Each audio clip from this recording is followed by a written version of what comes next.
So, eto na nga, tapos na yung Game 6. Indiana Pacers versus OKC. So, alam mo guys, habang nanonood ako, tingnan nyo naman, kahit sa highlights, hindi nyo nakitaan ng fight. As in talagang gusto ng OKC na manalo. In my opinion ko lang yun. Pero ewan ko lang sa inyo. Pero para sa akin, ganun ang nangyari.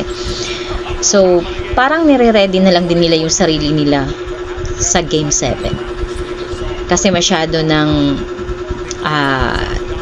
hot yung Pacers. Kasi syempre gusto nilang magkaroon talaga ng Game 7 at makakabawi sila. So, yun na nga. Kinakabahan ako kasi sino ang mananalo. Actually, wala naman akong mga favorite talaga sa kanila, pero the fact na sila naman ngayon ang magcha-champion, so I will go with OKC. So eto na nga, tapos